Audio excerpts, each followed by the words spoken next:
Capítulo A Cruz e o Punhal, Davi Wilkerson. Capítulo 3 de 23. Miles, disse eu, depois que rodáramos 80 quilômetros. Você se importa se voltarmos por Scranton? Miles sabia que eu me referia à casa de meus pais, pois moravam nessa cidade. Eu queria, abertamente, chorar um pouco no ombro deles. Quando chegamos a Scranton, na manhã seguinte, a história já estava nos jornais. O caso Michael Farmer havia sido bem noticiado pela imprensa, mas já estava perdendo um pouco do interesse.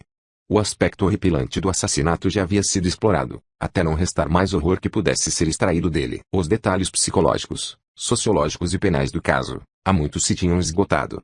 Justamente quando começava a faltar novidade, aparece um aspecto grotesco para animar os editores, e os jornais aproveitaram-no ao máximo. Estávamos já nos limites de Scranton, e ainda não me passara pela cabeça qual seria a atitude de meus pais diante disto tudo. Estivera ansioso para vê-los, como uma criança com um machucado, mas agora que já estava chegando, a ideia não me pareceu mais tão interessante. Afinal, o nome que eu expusera ao ridículo era deles também. Talvez eles não tenham visto a notícia ainda, disse Miles, quando entramos no portão. Mas já haviam visto, sim. Na mesa da cozinha estava um jornal aberto na página do relato do jovem pregador, de olhos arregalados, e Bíblia em punho, que havia sido expulso do julgamento do homicídio de Michael Farmer. Papai e mamãe receberam-me com algo que se aproximava de formalidade. Davi, disse mamãe, que surpresa agradável. Como vai, filho? Disse papai. Sentei-me. Miles, muito discretamente, disse que iria dar uma voltinha, sabendo que esses primeiros minutos deveriam ser mais reservados. Eu sei o que estão pensando. Apontei para o jornal. Não é preciso dizer nada, eu direi. Como vamos encarar o mundo depois disso? Bem, filho, disse papai, não é por nós. É a igreja, e você, naturalmente. Sabe que pode perder a sua posição. Reconhecendo a sua preocupação por mim, calei-me. O que vai fazer quando voltar a Phillipsburg, Davi? Perguntou mamãe. Não pensei nisso ainda. Mamãe foi até a geladeira e tirou 1 litro de leite. Você se importa se eu lhe der um conselho? Perguntou ela, dando-me um copo de leite. Ela estava sempre querendo fazer-me engordar. Geralmente quando mamãe queria dar algum conselho não se preocupava em pedir permissão, mas dessa vez esperou com o litro ainda na mão, até que eu respondesse afirmativamente. Era como se reconhecesse que essa era uma luta que eu teria de travar sozinho, e que talvez não quisesse conselhos de mãe. Quando voltar para casa, Davi, não se apresse em dizer que estava errado. O Senhor trabalha de maneiras misteriosas, para executar as suas maravilhas. E possível que isso tudo seja parte de um plano que você ainda não pode ver. Sempre acreditei no seu bom senso. Durante toda a viagem a Phillipsburg eu pensei no que mamãe dissera. Que bem poderia advir de um fiasco como esse. Levei Miles à sua casa, depois fui para a minha, passando pelas ruas menos movimentadas. Se é possível entrar furtivamente na própria casa, com algo tão grande e barulhento como um carro, foi isso que eu fiz. Fechei a porta da garagem sem fazer barulho, e entrei quase que na ponta dos pés, na sala de minha casa. Lá estava Gwen. Ela correu para mim, abraçou-me e disse: Pobre Davi. Depois de muito tempo juntos, a sós, foi que ela me perguntou o que acontecera. Contei-lhe com detalhes tudo o que acontecera, desde que nos vimos pela última vez, até a ideia de minha mãe de que talvez não fora erro da minha parte. Mas vai ser difícil convencer esta cidade disso, Davi. O telefone não para de tocar. E continuou a tocar por muitos dias. Uma das autoridades locais telefonou para passar-me uma descompostura. Companheiros de ministério não se acanharam de me dizerem que eu estava procurando publicidade barata. Quando finalmente tive a coragem de andar na cidade, todos paravam para me olhar. Certo comerciante que estava sempre querendo atrair mais negócios para a cidade, apertou-me a mão e, batendo nas minhas costas, disse: Muito bem, reverendo, você colocou mesmo a velha Phillipsburg no mapa. Mas o mais difícil foi enfrentar a congregação no primeiro domingo. Foram corteses, e silenciosos.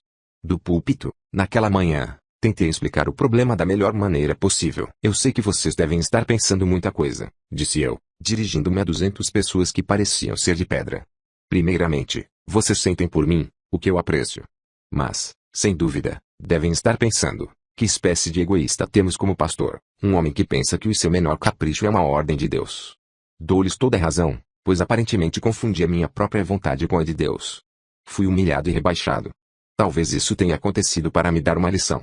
No entanto, vamos nos perguntar sinceramente, se é verdade que a tarefa da humanidade sobre a terra é cumprir a vontade de Deus, não é de se esperar que, de alguma maneira, Ele revelará qual seja essa vontade. Ainda as mesmas fisionomias de pedra.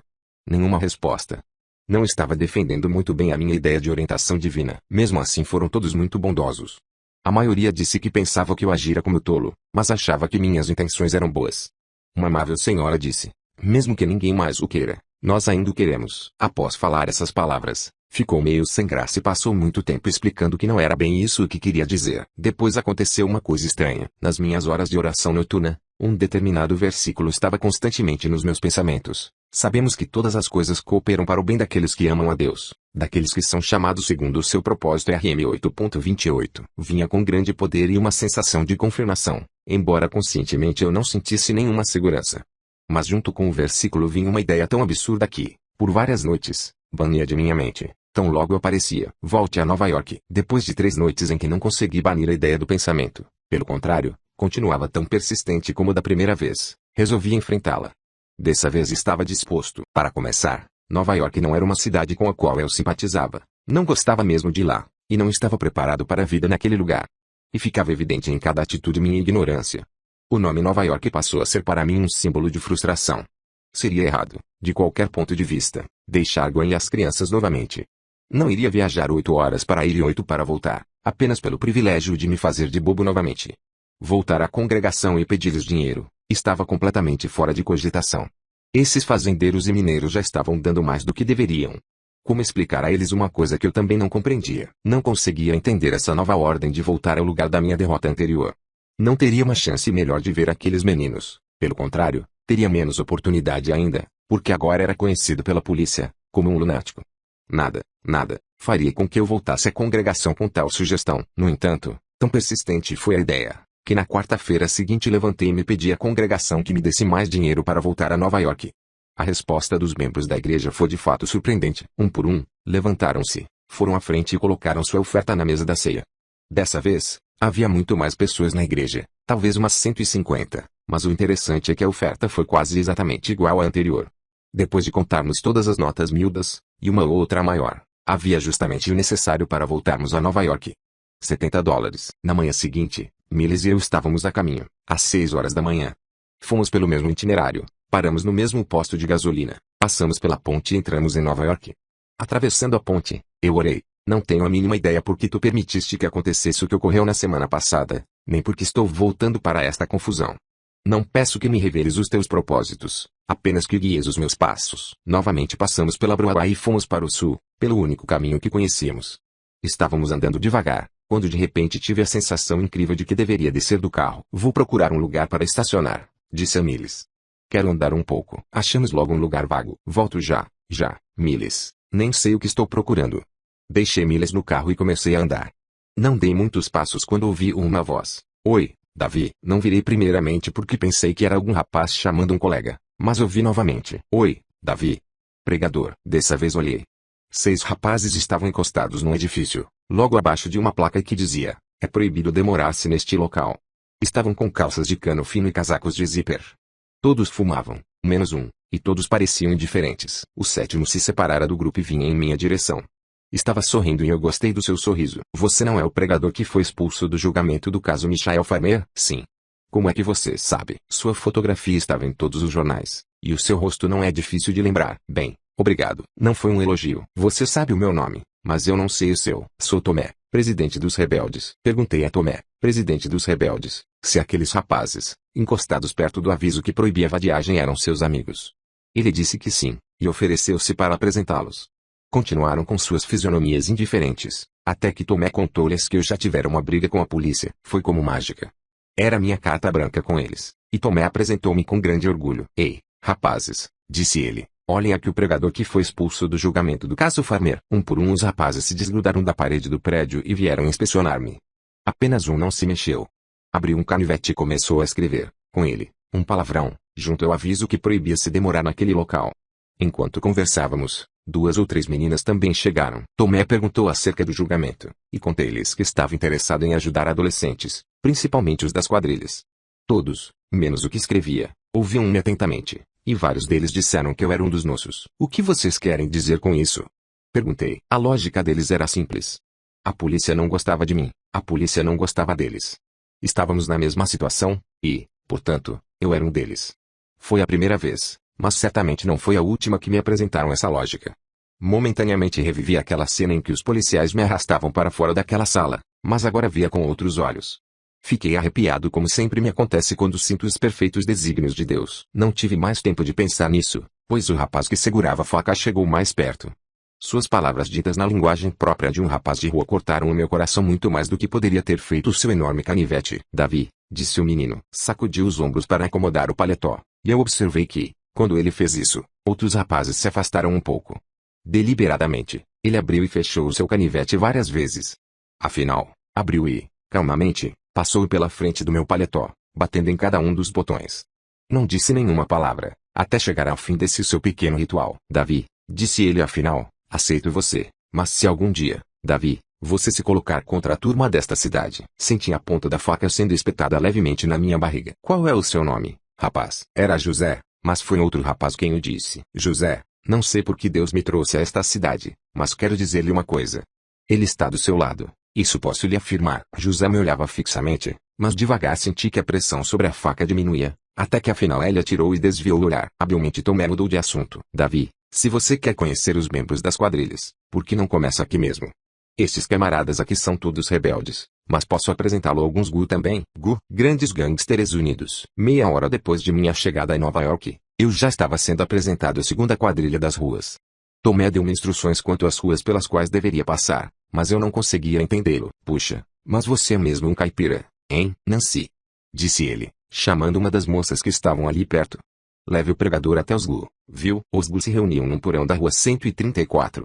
Para chegar ao seu clube, Nancy e eu descemos por uma escadaria de cimento, passando por latas de lixo acorrentadas ao prédio, gatos magros de pelo duro e imundo, e um monte de garrafas de vodka, até que, afinal, Nancy parou e bateu 2 vezes depressa e 4 devagar, numa porta. Uma mocinha abriu-a, e, a princípio, pensei que ela estava brincando. Era o tipo perfeito de uma pessoa vagabunda. Estava descalça, trazia uma latinha de cerveja na mão e um cigarro pendurado no canto da boca. O cabelo estava despenteado e o vestido caído de um dos ombros, de maneira provocadora. 2 coisas me impediram de rir. A fisionomia dessa menina não mostrava sinais de quem está brincando, e segundo, era uma criança, uma simples adolescente. Maria, disse Nancy. Podemos entrar? Quero que você conheça um amigo. Maria sacudiu o ombro, aquele que sustentava o vestido, e abriu mais a porta. O lugar estava escuro, e demorou um pouco para que eu percebesse que estava cheio de casais.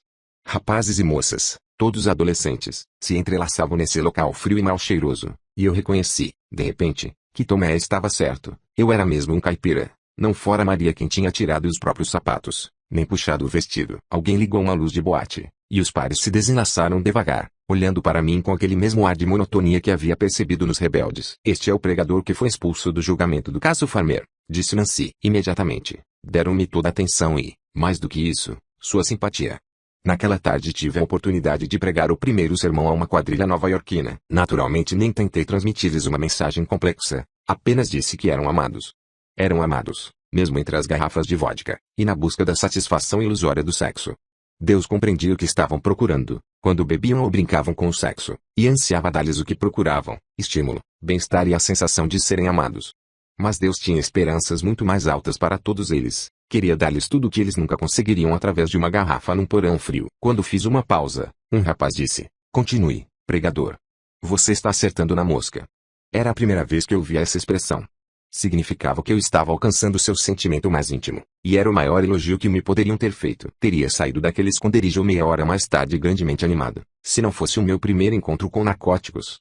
Maria, fiquei sabendo depois, que ela era a presidente das Gatas da GU, a quadrilha feminina aliada aos GU. Interrompeu-me, quando disse que Deus poderia ajudá-los a alcançar uma nova vida. Eu não, Davi, eu não. Maria largou a cerveja e puxou o vestido de volta para o ombro. E por que você não, Maria? Em vez de responder, ela levantou a manga do vestido e mostrou-me o braço à altura do cotovelo, do lado interno. Não entendi. Não sei o que está dizendo, Maria. Venha cá. Maria foi até a luz e mostrou-me o braço novamente. Estava cheio de ferimentos como picadas de pernilongo, infeccionadas. Algumas já antigas e azuis, outras recentes e lívidas. Imediatamente entendi que essa mocinha estava tentando me dizer que era viciada em narcóticos. Eu tomo picadas na veia, Davi. Não há esperança para mim, nem mesmo da parte de Deus. Olhei para os outros, para averiguar se ela estava sendo melodramática, mas nenhum deles sorria. Naquela rápida olhada para os rostos daquelas crianças, aprendi o que veria mais tarde em estatísticas policiais e relatórios de hospitais. A medicina não tem cura para viciados em drogas. Maria expressara a opinião dos entendidos. Não há esperança para o viciado que injeta heroína diretamente na corrente sanguínea. Maria era uma dessas pessoas. Final do capítulo 3 de 23. Capítulo A Cruz e o Punhal. Davi Wilkerson.